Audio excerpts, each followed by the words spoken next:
Je t'ai mis au creuset, mais non pour en retirer de l'argent. Je t'ai éprouvé dans la fournaise de l'adversité. Ésaïe 48, 10.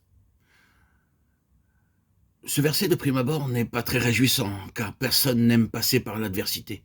Le Seigneur dit, voici, je te purifierai, parce qu'il nous veut saints, comme lui-même est saint. Le but le plus élevé de Dieu est de nous rendre participants de sa propre sainteté.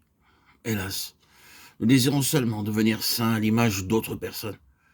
C'est la raison pour laquelle nous devons passer par de nombreux feux purificateurs. Cela est pratiqué pour obtenir bien des produits. Lorsque les hommes désirent obtenir le meilleur acier, le minerai de fer doit passer par de nombreux feux. Ils prennent d'abord du minerai de fer qui ressemble à de la terre ordinaire, pleine de sable et de boue. Il est premièrement fondu dans un feu extrêmement chaud, et le fer va au fond, tandis que les autres matières vont à la surface. Le minerai de fer est fondu une seconde fois à très haute température. C'est alors seulement que le fer est transformé en acier que l'on utilise pour faire des ressorts de montres et d'autres objets. L'or ne peut être purifié que par le feu. On ne peut pas le purifier avec du savon, de l'eau. Qui plus est, le feu doit être placé en dessous et au-dessus. Le feu est employé de la même façon pour raffiner le pétrole et d'autres matières. Quand le pétrole est tiré du sol, il est sale et noirâtre. Et personne n'oserait penser que cette substance puisse avoir quelque valeur. Elle doit d'abord passer par une fournaise fortement chauffée. À la suite de la forte chaleur, l'essence est amenée à la surface. La soie, les perles, les diamants doivent également passer par des états de forte pression et de peine pour faire d'eux ce qu'ils sont. Ainsi, lorsque Dieu nous choisit, il place devant nous un modèle très élevé parce qu'il veut que nous soyons saints et sans hache ni souillure d'aucune sorte.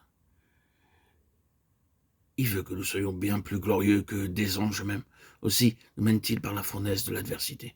Combien de fois ne disons-nous pas, mène-t-il pas par la fournaise de l'adversité? Oui, mais Dieu m'a oublié. Dieu ne se souvient plus de moi. Lorsque la maladie, l'épreuve devient plus aiguë et que d'autres épreuves surgissent, nous disons, oh Seigneur, pourquoi m'as-tu aussi longtemps dans cet état? Je n'ai rien fait de mal, j'assistais à toutes les réunions et cependant tu me punis. Ce n'est pas un châtiment, mais un feu purificateur afin que nous atteignions le degré de sainteté le plus haut possible. Quand nos péchés sont une fois pardonnés, ils le sont à tout jamais. Vainquons-nous l'inutile accusation de nous-mêmes si nous avons mal agi. Confessons notre faute, soyons lavés dans son précieux sang et nos péchés pardonnés à tout jamais.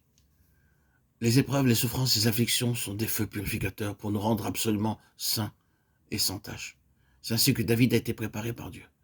Il ne s'est pas révolté contre Dieu, mais il a compris qu'il était préparé à une position élevée. Psaume 18, 17, 20. C'est ainsi qu'il parvint à un endroit spacieux et riche. Psaume 16, 10, 12. Telle est la façon de Dieu de nous préparer à notre haute vocation. Vous ne pouvez pas apprendre cette leçon au moyen de livres, de docteurs, de prédicateurs. Vous pouvez avoir les meilleurs docteurs pour vous enseigner la parole de Dieu, mais cela ne vous purifiera pas. Tous, sans exception, nous devons passer par cette purification. Dieu emploie différentes voies et différentes époques pour purifier chacun d'entre nous. Mais nous avons tous besoin d'être purifiés selon les méthodes de Dieu, car c'est uniquement de cette façon que nous pourrons atteindre son modèle de sainteté. Tous ces feux purificateurs nous rappellent son modèle élevé, mais nous satisfaisons d'un niveau moindre